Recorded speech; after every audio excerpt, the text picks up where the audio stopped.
房贷一族拼买房，韩国青年不炒股，连头期款都凑不到。先说结论哦，韩国好可怕哦！想要在韩国首尔买房，要先拿出800万的头期款，这哪个年轻人这样子做得到？怪不得大家都会去炒股票、炒虚拟货币。韩国真的很猛呢，赌性坚强呢。嗨，我是买房阿元，订阅买房阿元，我先祝你老了有房也有钱。我们上一支影片聊了老后的居住新选择，可以看一下。那今天我来跟你讨论绝望的韩国青年。这次我们来聊一个新闻，标题我念一下：是叫我们别买房吗？韩国青年被高房价困在父母家。那内容是这样：韩国高房价与高租金迫使越来越多年轻人延后独立。中央日报分析官方数据发现，近年20、30世代与50、60世代的资产差距快速扩大。越来越多30岁的上班族还是必须跟父母同住，那原因是韩国租金太贵了啊！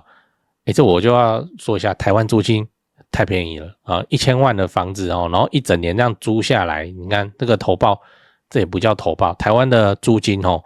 还是太便宜。我讲这个要被骂，但是你套要各国那边算一下，你说我台湾租金怎么呢？日本、韩国，台湾租金我们突然压下去，这个就是一个。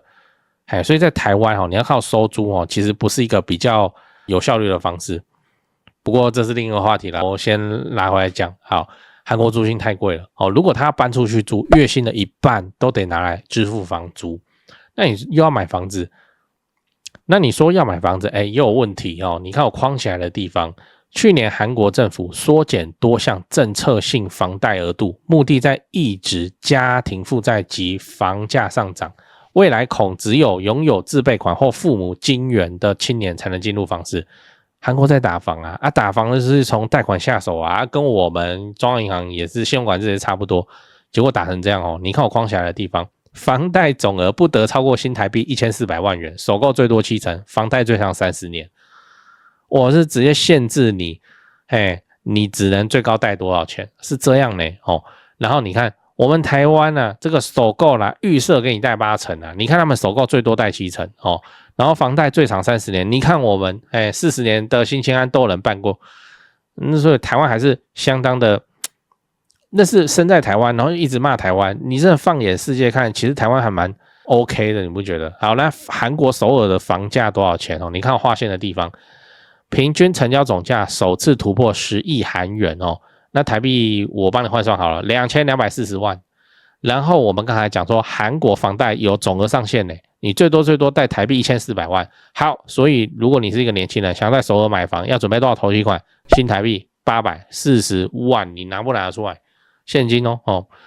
我疯了哪一个靠自己打工的年轻人，之所以叫年轻人，就是可能退伍后工作10年内，对吧？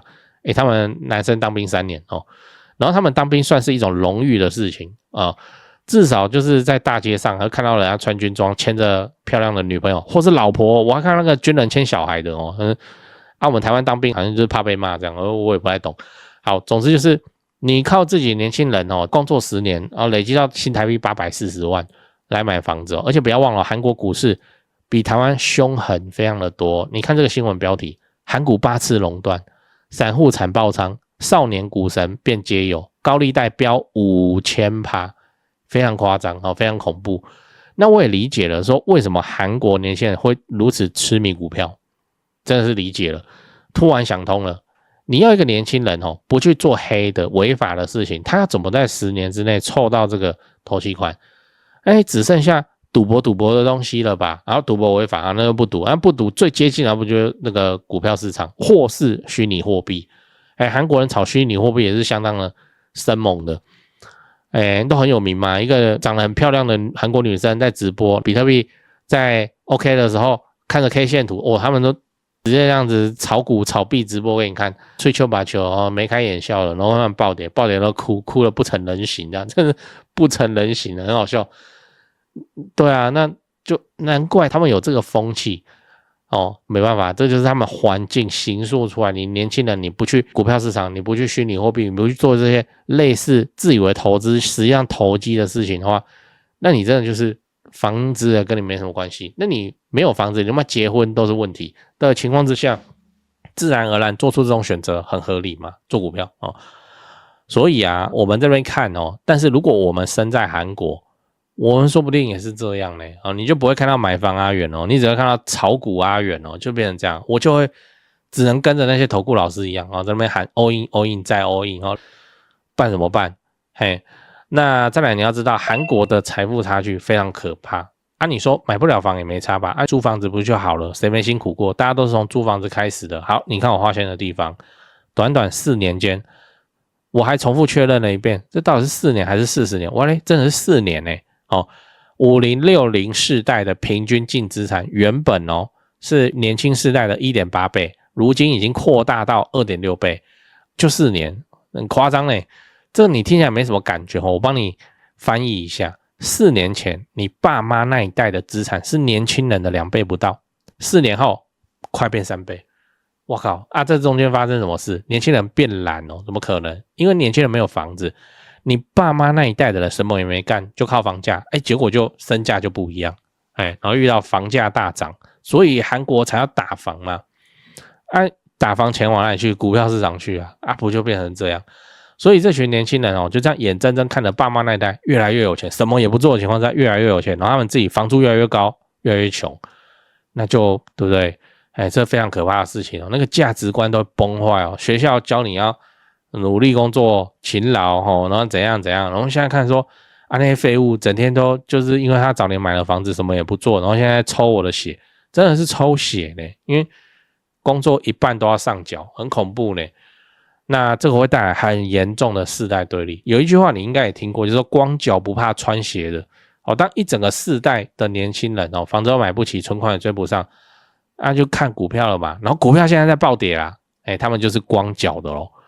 来，你看这个新闻标题我念一下：韩股暴跌逼疯散户，股民买葬礼花圈包围国会，用选票教训你们，就那么夸张。我们台股在大跌，我们不会什么金管会门口被摆这个嘛，不会嘛？韩国生猛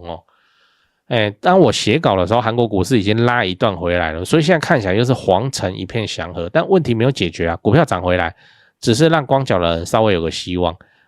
至少还有股票，如果他还撑得住的话，多的人我不是也拍一集说什么50万人爆仓，哇，韩国的年轻人现在也只能在这种绝境中去想办法拼搏一把，然后看自己有没有翻身如果翻不了身那也没关系反正韩国年轻人自己都讲自己地狱朝鲜，好就该跳就跳，该怎样就怎样，很夸张啦那你看以这一波来说，把差距拉开了，好像也不是股票，是房子呢，对不对？房价没有跌，房租也没有跌，所以年轻人只是回到原点。可是爸妈那一代还在继续往上提升呢，那房价还在往上走呢。那你说这个差距在累积10年会变成什么？会变成一整个世代觉得自己再怎么努力都没有用，会投胎才有用。是不是跟我们台湾有某种程度的相似当一个社会里头年轻人觉得再怎么努力都没有用的时候，哇，那个价值观就崩坏了那你要这个国家怎么往前走？再来你要知道，台湾会走韩国的老路吗？韩国故事讲完了我们把镜头转回台湾，你觉得台湾呢？我也看先猜留言区会有人说台湾就是下一个韩国怎么有没的？那我的看法是应该是不会我当然情绪上我也希望不会但事实上应该很难会变成韩国，因为台湾有一个条件是韩国真的没有的，就是我们至少比韩国怎样更南北平衡。一个身在台湾的年轻人，如果觉得台北很贵就去桃园就去淡水淡水广义来说也是台北不然就往中部走，往南部走现在韩国是你不到首尔你没有工作那我们台湾的话，那假设你是电子业的你不想待在台北，那南科也是一大堆高雄台积电相关的协力厂商也是一大堆都在缺人所以你就来嘛他要南北移动是 OK 的换一个城市住，薪水还不一定会变少但是房子的总价直接降到你有感。我就讲我们高雄那个新案你要是真的去看那个全新盖好的新房子，那当然是很贵，但是那个旁边就我们那样农16美术馆这边一坪40万以下还买得到3房平车一坪40万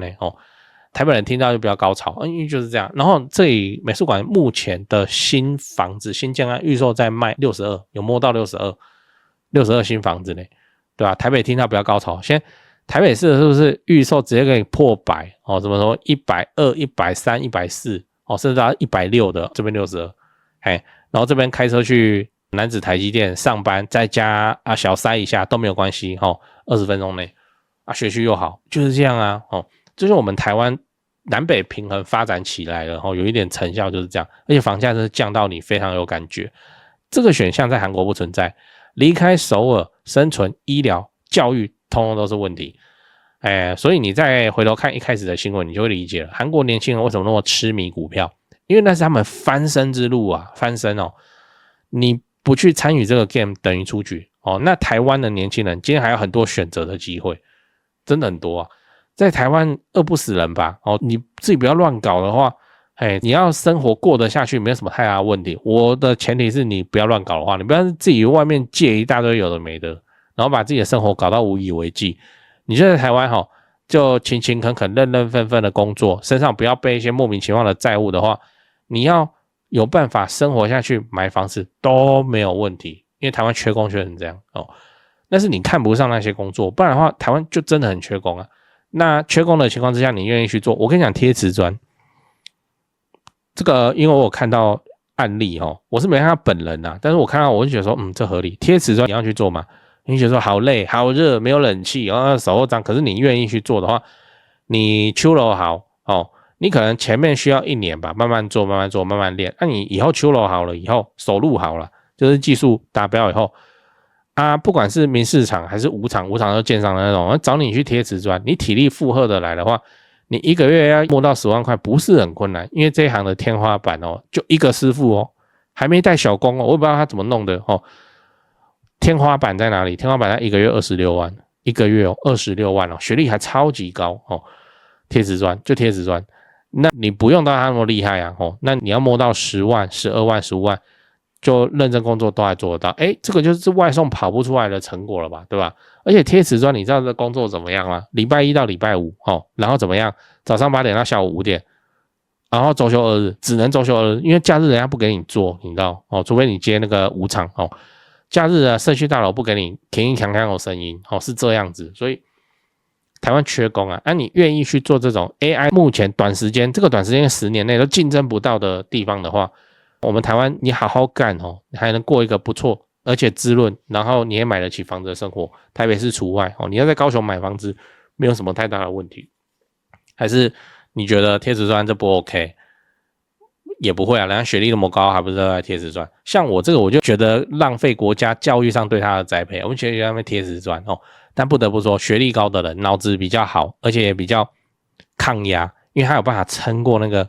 读书的时候一直考试，然后在这个就抗压能力强然后脑子比较好用。人家来贴瓷砖都能贴出这种效果，真的很厉害。总之就是不是要吓你，只是给你一个小提醒，说未来如果我们不幸要走到韩国的那一步我希望我跟你都是怎么样，都是有房子的那一边，对不对我们不要去做2房东，租客付钱给我们，我们就好好去提供给他安全好维护美观的房子，让他去住，让他去生活。我们有房子，我们就舒服很多了，真的那如果你现在手上的钱不够也没关系顾好你的本业继续赚钱，继续存钱就好。以台湾现在的环境你要存到一间房子的头期款你要去买最贵的预售屋新房子，除了台北市应该都还做得到讲完了，我们整理一下。今天我跟你讲了韩国青年面临的困境，房价超级高政府好像也这个为了打房也不是支持他买房的政策。那你要买首尔也是拿出840万台币，所以他们只能把翻身的希望压在股票上嘛。那我也为你分析了韩国真正可怕的地方，就不只是房价高，而是有房跟没房的世代，这个贫富差距快速扩大。10年以后的韩国年轻人可能真的会连努力的念头都没有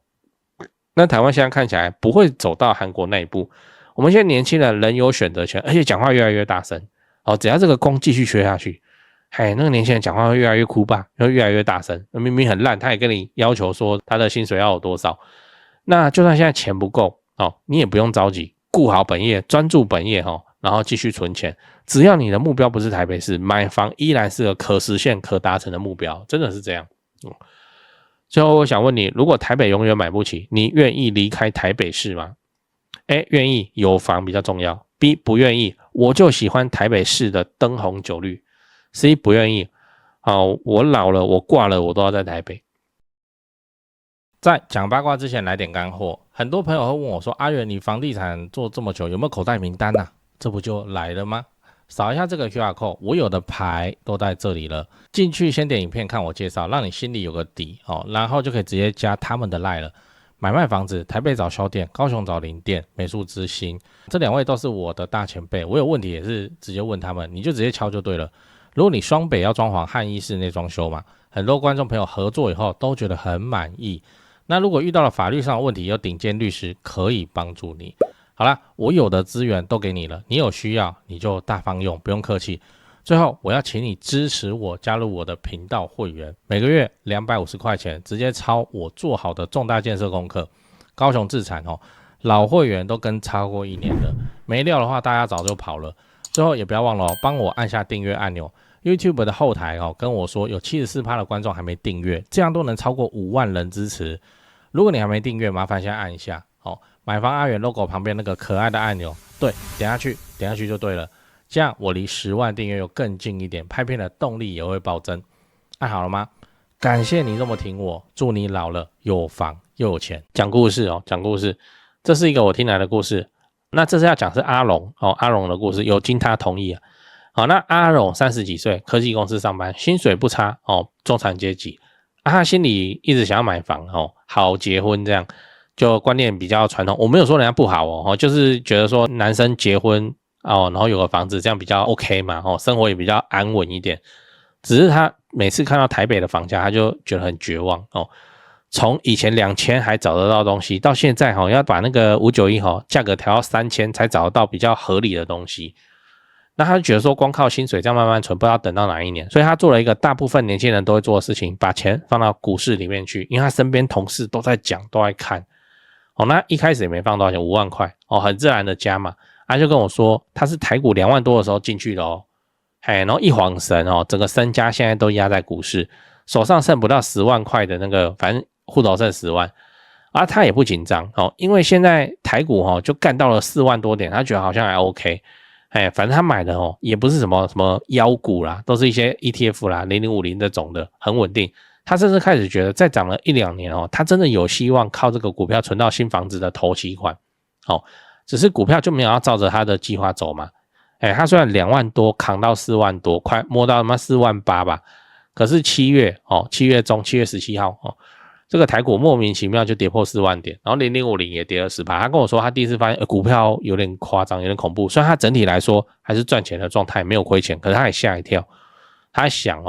如果再跌下去，会不会这段时间之内赚到都给他赔回去？所以他还赖我说我当初是怎么存到头期款的。我跟他说就硬存这哪有什么就专注本业，你也没空想别的，你就存下来了